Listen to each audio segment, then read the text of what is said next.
하나님이여, 우리가 주께 감사하고 감사함은 주의 이름이 가까움이라. 사람들이 주의 기이한 일들을 전파하나이다.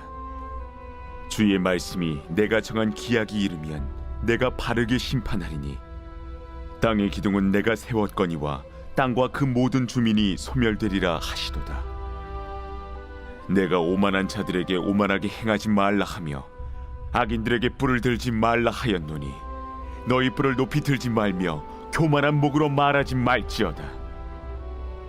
물은 높이는 일이 동쪽에서나 서쪽에서 말미암지 아니하며 남쪽에서도 말미암지 아니하고, 오직 재판장이신 하나님이 이를 낮추시고 저를 높이시느니라. 여호와의 손에 잔이 있어 술거품이 일어나는도다. 속에 섞은 것이 가득한 그 잔을 하나님이 쏟아내시나니, 실로 그 찌꺼기까지도 땅의 모든 낙인이 기울여 마시리로다. 나는 야곱의 하나님을 영원히 선포하며 찬양하며 또 악인들의 뿔을 다 베고 의인의 뿔은 높이 들리로다. 오늘 본문의 내용을 보면요, 시편 기자가 하나님 앞에 감사를 드립니다. 이유가 주의 이름이 가까우니 사람들이 주님의 기이한 일들을 전파한다고 합니다. 또 주님은 정한 기약에 이르면 바르게 심판하리라고 말씀하십니다. 재판장이신 하나님만이 사람을 낮추시기도 하고 높이기도 하신다는 거죠. 그러면서 시편 기자가 진노의 잔을 악인에게 쏟으시는 하나님을 찬양한다는 내용이 오늘 본문의 내용입니다. 오늘 이 본문을 통해서 우리가 좀 살펴볼 것이 있어요. 우리가 왜 낙심하지 말고 교만하지 않아야 되는 이유가 무엇인가 하는 부분입니다. 그러니까 많은 분들이 신앙생활을 할 때 종종 겪는 일들이 있어요. 내가 정직하게 살고 또 하나님을 믿으면서 성실하게 사는데 인생이 믿지 않는 사람들보다 더 힘들고 어렵다고 느껴질 때가 있더라는 겁니다. 오히려 하나님 믿는 게 손해인 것처럼 느껴지기도 하는 거죠. 어떤 분의 간증을 들었어요. 이분은 아주 되게 성실하신 분인데 매일 아침에 출근을 하고 또 말씀 묵상하고 또 기도하고 또 성실하게 직장 생활을 했어요. 또 원칙을 잘 지켰어요. 다른 이에게 피해를 주지 않기 위해서 또 나름대로 양보하고 배려했어요. 그런데 어느 날 같은 팀에 있는 사람이 먼저 승진을 하게 되는 거죠.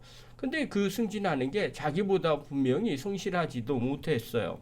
그런데 위에 사람 눈에 들어서 승진한 것처럼 그렇게 이야기를 하게 됐어요. 오히려 이 성도의 삶의 모습이 세상 사람들이 보기에는 오히려 좋게 보이지 않은 거죠. 그래서 감점을 받게 된 거예요. 그래서 목사님께 하소연을 했다는 거예요. 목사님, 내가 정말 바보같이 사는 건 아닙니까? 정직하게 살았는데 오히려 손해보는 것 같습니다. 이런 질문을 했다는 겁니다. 그러면서 목사님이 하시는 말씀이 아주 의미심장했어요. 그렇게 상담을 하는 그 성도님의 눈을 봤는데 신앙의 낙심처럼 느껴지더라는 거예요. 그러면서 많은 성도들이 세상에서 신앙생활 하면서 직장생활 하면서 겪는 그런 일들이 바로 이런 거겠구나 하는 생각이 들었다는 겁니다. 분명하게 그분의 마음은 불공평한 세상에서 손해보는 것처럼 느껴졌다는 거예요. 그러면서 여기에 어떻게 대답을 해야 되냐 하는 거예요. 많은 분들이 이런 질문을 할 것 같아요. 도대체 내가 신앙생활 잘하는데 그럼에도 불구하고 하나님은 어디 계시겠습니까? 또 이런 일들을 내가 겪을 이유가 뭐겠습니까? 이런 질문을 하는 것 같아요. 이런 질문에 사실 시편 75편이 답을 주고 있어요.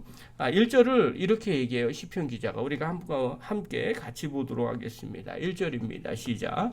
하나님이여, 우리가 주께 감사하고 감사함은 주의 이름이 가까움이라. 사람들이 주의 기이한 일들을 전파하나이다. 자, 시편 기자가 이런 고백을 해요. 내가 주님 앞에 감사한다는 거예요. 근데 감사하는 게 이유가 뭐냐면 세상이 정의로워서 감사하냐, 또 세상이 잘 돼서 내가 잘 돼서 감사하냐, 그런 게 아니에요.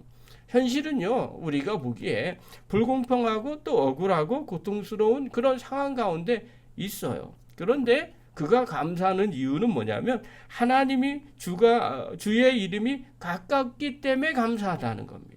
그러니까 하나님의 이름이 가까이 계시기 때문에 내가 감사한다는 거예요.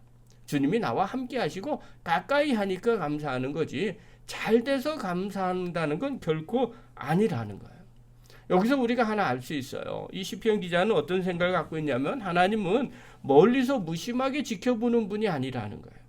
지금도 우리 곁에 계시고 또 통치하고 계시는 그 하나님, 나와 함께 하시는 그 하나님 때문에 내가 감사하고 있다는 거예요. 우리가 일상 영성 훈련을 하면서도 그렇죠. 하나님이 우리가 함께하고 계시고 또 주님이 일상에서 함께 하시는 것 때문에 감사하는 거예요. 그럼에도 불구하고 우리 마음 가운데 적지 않게 고민이 되는 거죠. 하나님이 가까이 계시는 건 알겠는데 왜 세상을 보니까 불공평한 것처럼 느껴집니까?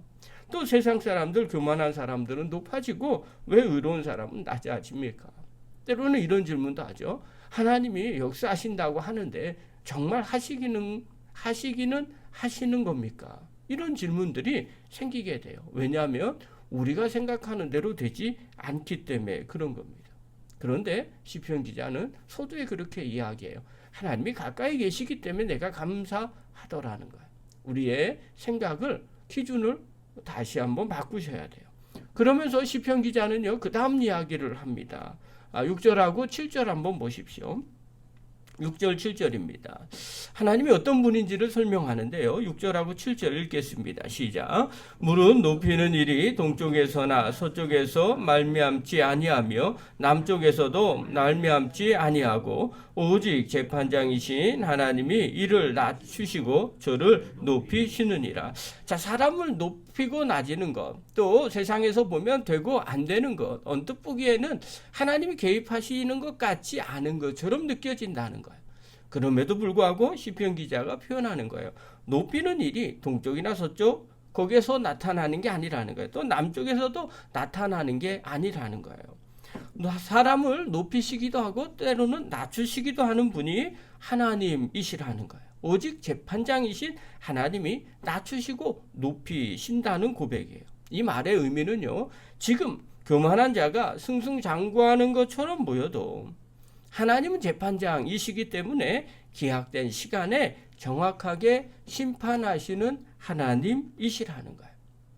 그러면서 특별히 8절에 이런 말씀을 하세요. 심판에 대한 이야기를 하는데 여호와의 손에 잔이 있어 술 거품이 일어나는도다. 술에 섞은 것이 가득한 그 잔을 하나님이 쏟아내시나니 실로 그 찌꺼기까지도 땅의 모든 악인이 기울여 마시리로다.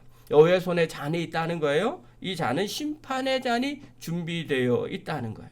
그래서 때가 되면 하나님께서 그 찌꺼기까지도 악인들을 마시게 한다는 겁니다. 결코 피할 수가 없다는 겁니다. 세상의 일들이 이렇다는 거예요. 우리의 눈에는요, 불합리하게 보이는 것처럼 보이지만 또 하나님이 심판하지 않는 것처럼 보이지만 높이시고 낮추시는 분이 하나님이시라는 거예요. 그리고 하나님 손에는 반드시 심판의 잔이 있어서 악인을 심판하신다는 겁니다. 사랑하는 성도 여러분, 우리의 영적인 눈이 열려지셔야 됩니다. 우리는 우리가 정한 때 우리의 기준대로 되기를 원합니다. 그러나 하나님은요, 우리와 상관없이 더 크신 하나님이시라는 거예요. 하나님은 반드시 심판장으로 주님 앞에, 세상 앞에 서게 된다는 겁니다. 그리고 그 때가 되면 하나님이 그 심판을 행하시게 된다는 겁니다. 그러므로 정말 불합리하게 보이고 억울하고 힘들고 또 내 마음대로 되지 않아서 도대체 하나님은 어떻게 이 세상을 통치하고 계십니까? 이렇게 불평과 원망 가운데 있는 사람들은요, 반드시 하나님이 역사하시는 그 때를 기다리라는 겁니다. 그러므로 우리가 어떻게 살아야 되는가? 첫 번째, 낙심하지 않아야 된다는 겁니다. 지금 낮아진 자리에 있다면, 좀 불합리한 상황 속에, 환경 속에 있다 할지라도 그 자리가 때로는 하나님의 지켜보시는 시험의 자리일 수도 있다는 겁니다. 그러므로 우리가 믿음을 지킨 자는요, 그것을 반드시 하나님이 그때가 되면 다시 세우시는 하나님이시라는 겁니다. 때가 되면 반드시 하나님이 다시 세워주시죠. 그러므로 인내를 낙심하지 않는 여러분이 되기를 바랍니다. 그래야만 날마다 신앙생활을 더 열심히 할 수 있게 되죠. 두 번째로입니다. 또 교만하지 않아야 된다는 겁니다. 잠시 높아졌다고 생각이 될 때 그것이 나의 노력이라고 착각할 필요가 없다는 겁니다. 여러분, 교만은요, 하나님의 심판을 부르는 위험한 신호라는 겁니다. 그래서 내가 잘된 것, 내가 잘해서 또 잘나서 지금 잘된 것이 결코 아니라는 겸손함을 가지셔야 됩니다. 그리고 마지막으로요, 우리가 어떤 상황과 환경 가운데서도 하나님과 친밀하게 동행하는 성도가 되어야 한다는 겁니다. 시편 기자는요, 마지막에 이렇게 고백합니다. 9절하고 10절 한번 보십시오. 우리 한번 읽겠습니다. 시작. 나는 야곱의 하나님을 영원히 선포하며 찬양하며 또 악인들의 뿔을 다 베고 의인의 뿔은 높이 들리로다. 내가 하나님을 영원히 찬양하고 선포하고 찬양한다는 겁니다. 그리고 악인들의 뿔을 베고 또 의인의 뿔을 높이 들 거라는 거예요. 나는 의인의 길로만 가겠다는 거죠. 하나님과 가까이 동행하는 삶이 결국 우리를 높이게 할 것이라는 거예요. 매일의 기도, 또 말씀, 또 감사, 또 순종 속에 하나님은 늘 함께하고 계신다는 겁니다. 사랑하는 성도 여러분, 하나님은요, 지금도 이 세상을 통치하고 계시는 분입니다. 눈앞의 현실이 때로는 불공평해 보일 수도 있습니다. 그러나 하나님은 멀리 계신 분이 아닙니다. 지금도 우리의 삶을 살피시고 또 때가 되면 반드시 바르게 심판하시는 분이 바로 우리 하나님이십니다. 그러므로 날마다 낙심하지 마시고 또 교만하지 말고 하나님과 친밀하게 동행하는 믿음의 거룩한 종들 되기를 간절히 축원합니다.